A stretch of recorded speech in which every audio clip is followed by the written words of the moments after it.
and tactics going on here. We were impressed with Martin Henkel-Mortensen yesterday. The Dane, very quick indeed. And this is his first season, I'm told, in the class. So he's got very little experience of Rotax racing, having raced, I think, 100cc classes before at home in Denmark. So not only is he new to the Euro Challenge, new to Genk and new to the kart, but he's done very well indeed, and he's on the 4th row of the grid. So Martin Henkel-Mortensen there is going to start right at the sharp end and with new tyres on. Watch out for him. He's in kart number 276. So Singleton and Webb on the front row. Moran and Eastwood. Philip Moran and Charlie Eastwood. Charlie Eastwood, the world champion, on the 2nd row of the grid. Philip Moran has looked very, very strong so far. He was a front runner last year, finished 6th in the championship, and he's also been a race winner in the heats. So I think he's definitely one to watch for potentially battling for the race victory. Ed Brand, last year's championship runner-up there. You can see his name.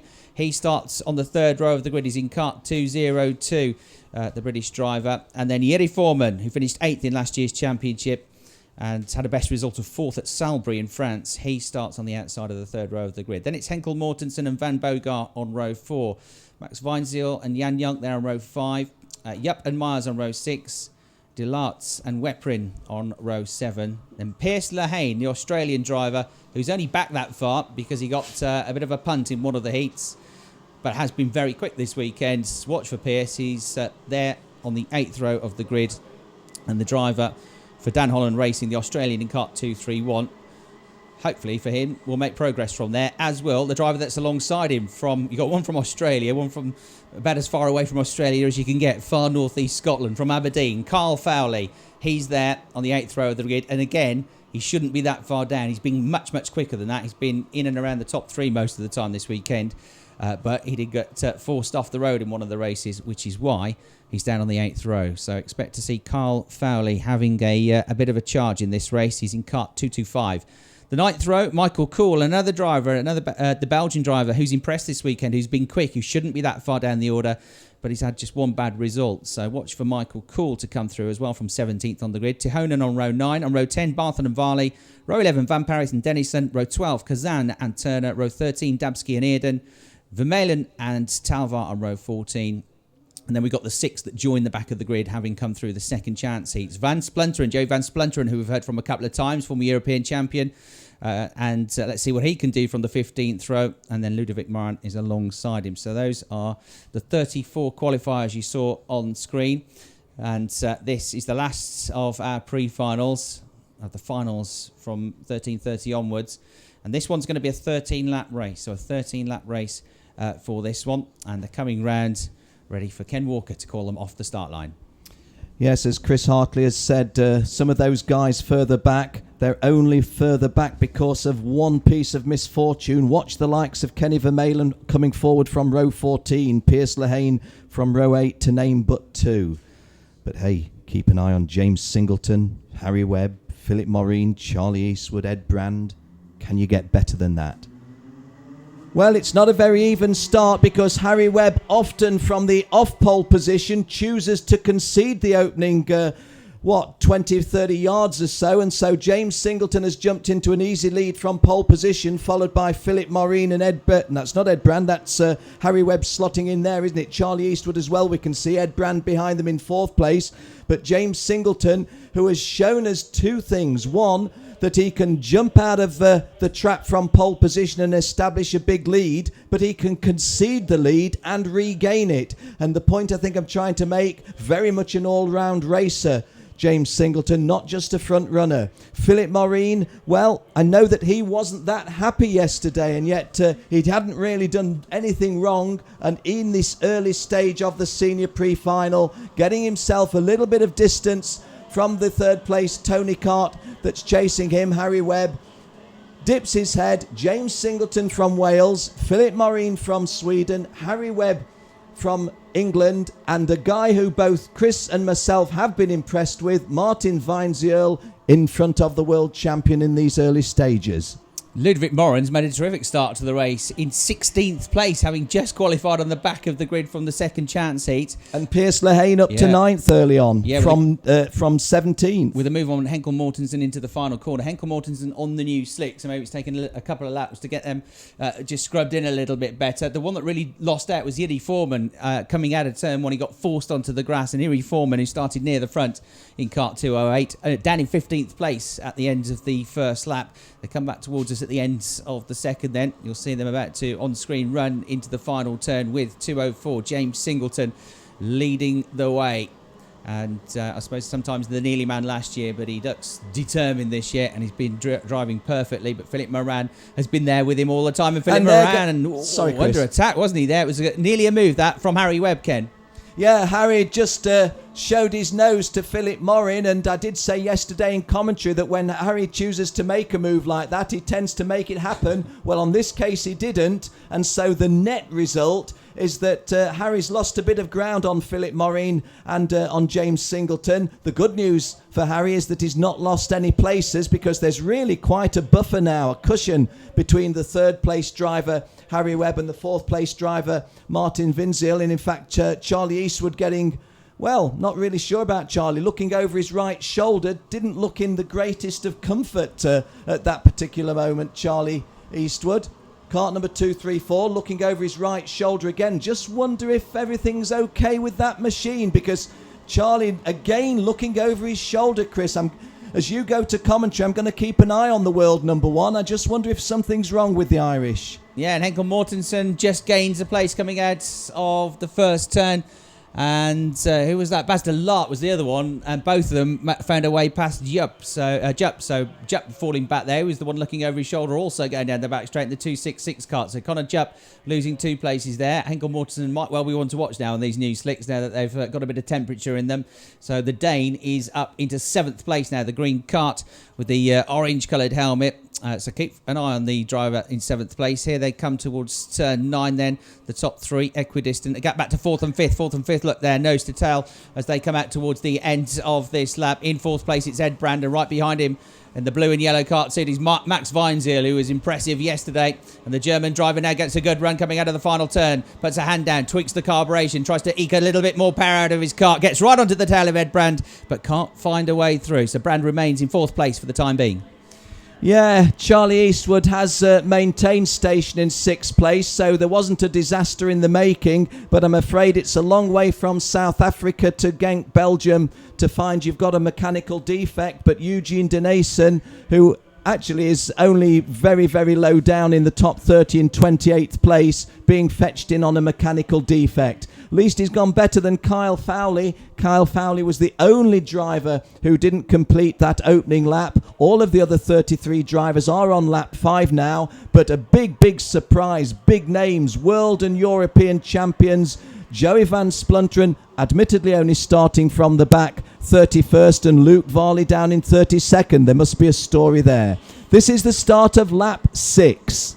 We've now got Webb ahead of Singleton, but for how long? Because Singleton back onto the tail of the last year's junior champion into turn 1, and coming on to them all the time is Philip Moran there in 3rd place. Ed Brand still fending off Max Weinzierl, our 4th and 5th. Charlie Eastwood, the Irish driver, just behind them in 6th position. There they are, and there could be a move there. Yes, Max Weinzierl gets through into 4th place. Charlie Eastwood follows him through. You'll see them coming towards camera now into turn 6, and there could be another move here. There is. So double whammy. Eastwood gets another place. That's 2 positions gained for him, and he's suddenly up to 4th position. Ed Brand getting in the mix as well. So good stuff there. The top 3 bunching up together once again, because Philip Moran in 3rd place is almost now with the top 2. They were nearly half a second from 1st to 3rd on the previous lap. Not so anymore. So Eastwood up to 4th. Brand is 5th. And the Dane is up into 6th place as well. Henkel Mortensen. So he's gone through. Piers Lehane wants to come through from the middle of the pack. He's up into the top 10 as well, joining the back of this group. Yeah, I'm not sure if we picked it up on camera, Chris, but did you see between and just rolling in his kart number 228? Eugene Denison. Yeah, Eugene Denison acknowledging the mechanical defects flag. Was it Piers Lehane that I was looking at? It slipped from me, but there was messages being passed as if to say, are you going or aren't you? And I'm staying here if you're coming through, but not if you're not, sort of thing. But hey, good to see that the guy's using the heads out on the circuit. Well, Harry Webb in a, shall we say, comfort zone for Harry Webb, but not a comfort zone in general terms, because James Singleton, if he's just about quarter of a cart length behind you, well, as it is at the moment, that would be about 7/8 of a cart length, always likely to find a passing move. And as they come round to complete lap 7 of this 13-lap pre-final, we move into the second half of the race, over 6.5 laps now having gone.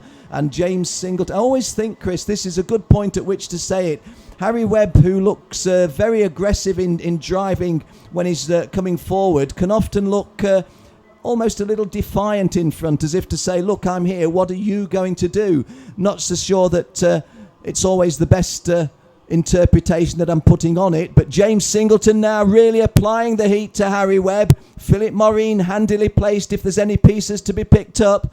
Halfway round the 8th lap, I don't think there's a challenge coming from James Singleton. They're coming into your screen now. There you see Webb, Singleton, Moreen as they go through your screen, coming into our view here in front of the commentary box, and Harry Webb got his position perfect there. Has to be said that James Singleton not looking to do anything extravagant, but he's looking over his shoulder now, which is sometimes a prelude to a potential move, but there's nothing doing until he can prize a mistake out of Harry Webb. As the Lart has just set the fastest lap of the race down in 9th position. Before that, Martin Henkel Mortensen was the fastest driver on track, but he has lost a place to Connor Jupp. So Connor Jupp back ahead of Martin Henkel Mortensen and back into the top 6 therefore. And we're going to see a change of lead now. Yes, under brakes up the inside on your screen there. You saw Singleton throwing one down the inside of Webb. So James Singleton back into first place. We've seen some determined driving from James, some confident driving from James. And if he has lost the lead a couple of times this weekend, he's very often been able to get the lead back. But Harry Webb on the way into turn 9 draws alongside down the inside. Let's have a look as they come back towards us. Yes, he's through. Harry's pulled off some great moves, but he's about to lose it again and may get into third place at the last corner, because he's passed by Singleton and he's passed by Moran on the way into the last turn. And I think that was a case of Harry with a great move into turn 9, but he lost too much speed through the corner, and they were able to both get him back on the way into the next right-hander. So Harry Webb goes from 2nd to 1st, then back to 3rd position, and he's brought onto the tail eastward now, hasn't he? Yeah, I was going to say, and just to add an ingredient to that, if we didn't need if it wasn't good enough as it was, we've got the world number 1 on their tail in 4th place. Charlie Eastwood also looking for forward progress. Fantastic stuff. Not far behind them in 5th either is Ed Brand, who you should never rule out of these things in this pre-final here, the opening round of the Euro Rotax Max Challenge here at Genk. So Singleton has just given himself a bit of breathing space now. Moran there in 2nd place. Here they run towards turn 9 on your screen on the brakes. You can see Ed Brand has caught them up now at the back of that group in the red and yellow race suit, kart 202, and a change for 2nd place here. Moran loses out to Harry Webb, and now Eastwood gets the better run than both of them out the corner. Moran loses another place to him. He might lose a further place to Ed Brand on the way into turn 1. He does. He loses 3 positions there. Philip Moran 2nd, down to 5th in the blink of an eye. Harry Webb, the new 2nd place driver. Well, Harry Webb is one of those drivers, like James Singleton, we can say exactly the same as both of them, always capable of making a pass on the leader, always capable of conceding the lead, always capable of coming back. But this is relatively late in the race. This is lap 11 of a 13-lap pre-final, and whilst I'm certainly not writing off Harry Webb, James Singleton has got 3/4 of a second on them now. Actually, James went a little bit wide there. Not sure if he was absolutely wheel perfect. You see him in screen now at the bottom left of your screen. So whilst Harry Webb is more than capable of passing even a driver as good as James Singleton, before he passes him, he's got to catch him. It was 0.7 of a second at the end of the previous lap. It's 0.45 of a second. So the evidence of our eyes is the same as the evidence of the transponder. Harry Webb is reeling them in, or reeling the leader in. But this is 1.5 laps remaining only. Connor Jupp has just got into 5th place. He got up the inside of Philip Moran on the way into the final turn of the lap. So Connor Jupp, the young British driver in kart 266, going well here, firing himself back into contention. And Martin Henkel Mortensen on the new tyres picks up a place on the way into turn 6. He gets ahead of Philip Moran as well. So Philip is really struggling here this week. What an audacious move into the lead, Chris. That really should not have happened. I cannot say that James Singleton did anything wrong, but Harry Webb just chose to turn through a right angle and into the lead. And as happened previously, Singleton, for doing nothing wrong, loses the lead and places galore besides. Well, he's clawed back to third. Last lap. Brand got him as well. So Brand second, and then Harry Webb leading the race. The top 6 altogether here. A little change further back as well for 5th place. That was Philip Moran gaining a position back there. So the race leader is Harry Webb. Ed Brand there in 2nd place. You'll see them running into shot now. Can Singleton fight back from 3rd position? He's trying as they come out of the final corner onto the back straight. He gets to 2nd place. I think Charlie Eastwood is in the mix as well. They're side by side around the outside. Goes Ed Brand, but he runs out of road. Cuts off the circuit. He's in the lead, but he cut off the corner there. He might have to let them all back past, or at least 1 or 2 of them. He just outbraked himself, so he leads the way, but there's a little question mark over that for the time being because he missed out the chicane. Down towards turn 9 they come. It's Harry Webb going to fend off James Singleton for 2nd place in this race. And Ed Brand, what will happen to him? He's going to go through the final turn now. Singleton defensive on the inside because he's got Charlie Eastwood breathing down his neck. They accelerate out of the final turn. Edward is going to cross the line first. Martin Henkel Mortensen retires with half a lap to go. Brand wins at the flag. Webb 2nd. Singleton 3rd. Eastwood 4th. Connor Jupp 5th. Pierce Lehane, lovely drive through to 6th place in the end. Baz Delart 7th. 8th place went to Philip Moran. So Ed Brand got the lead. At the end of the back straight on the brakes though, he went right around the outside and tried to outbrake them all, but he did run off the road and he did go through the chicane. So the argument will be, did he gain an advantage through doing that or not? Was it his only choice to get through the corner? And that, I'm sure, is going to be looked at closely post-race. So we'll wait and see on that one. But at the flag, at least, Ed Brand takes the checkered flag and wins by 0.2 of a second. Harry Webb 2nd. Might be interested if Tiff can get a word with either Ed or Harry as to their view on that and exactly what happens at the end of the race. Singleton 3rd, Eastwood 4th, Jupp in the mix, 5th place. There are the results on screen. Pierce Lehane coming all the way through to 6th position. Baz Delart at 7th.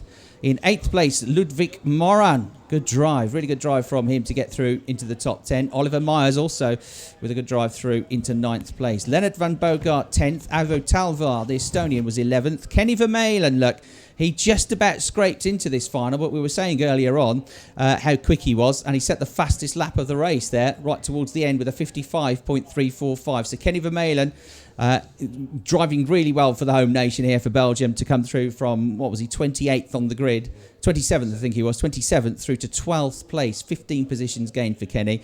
And the Techno Kart racing driver will be very much in the mix if he can carry that kind of speed on the way into the final. It'll be interesting to see if he had new slicks for that one.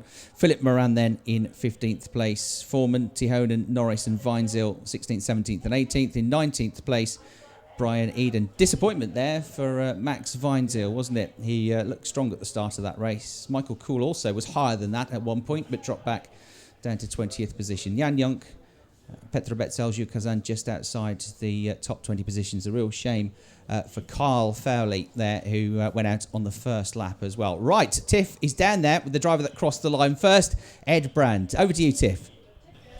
Okay, Ed, so you were there all about through the race. Can you tell us what happened on the last lap, though? Yeah, well, everyone went defensive. I didn't get a very good run out of the last corner, so I thought, I've got nothing to lose. Went to go around the outside. As I went in for braking, I just got nudged like that.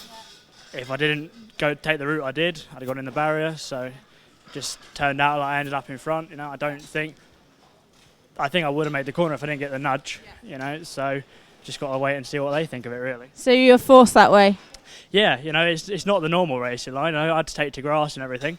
Maybe you should try it from now on. Maybe. We'll have to see what they think about it. Okay, so apart from that, obviously the pace was there. Everyone's fighting. There's still a lot to happen in the final, obviously. Yeah, it's a long race. We were thereabouts throughout the pre-final, but had a bit of a rear slide issue. Hopefully we can solve that for the final and see what we can do there.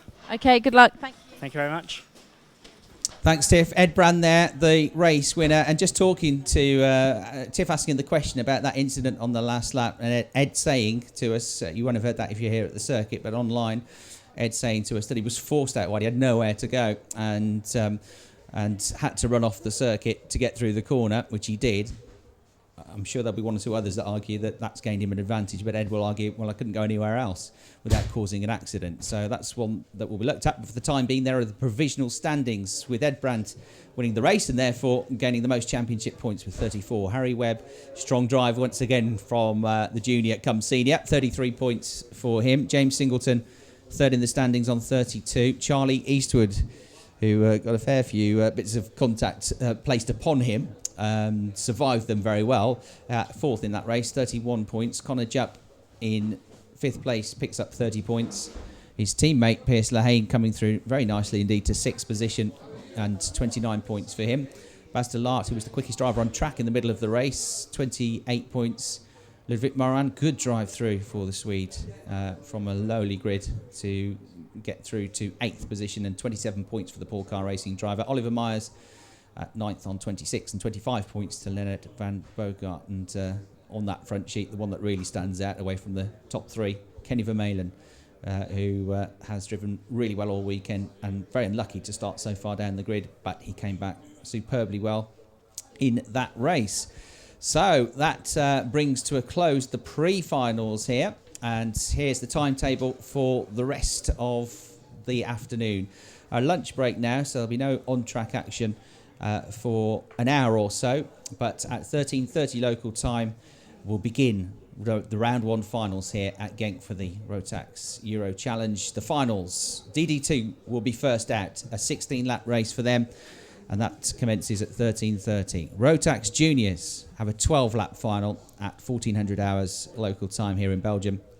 And then the seniors, they again have a 16-lap race. That will be at 14:30. And we'll have post-race interviews and comments and thoughts after that, leading up to the podiums, which will be online on RGMMC TV at 1600 hours. So Ken, very good morning's racing that, wasn't it? Indeed it was, and it's a shame that there was a little bit of controversy right at the end, because I don't want the focus to be on a controversial incident when there was so much very, very good racing to be had. But a sporting note to end on, Chris. Any of you guys, any of you tuned in online, if you want to tweet in, if you want to blog in, whatever, we're happy to give shouts for your chums. And we've actually got a world number one walked up into the commentary box 5 minutes ago. It was Ben Cooper saying, Ken, will you say once again, please? A big, big thank you to Tim De Fighter. A big thank you to DFK. A big thank you to Antwerp Karting for helping Ben get his problems sorted out. It was an 11 o'clock finish the previous night, not last night, the night before. But a big thanks again, especially to Tim De Fighter. And Ben, anxious to let it be known the people who've put him back into a competitive position. Well done, Ben. We're happy to give the shout for you. Well, as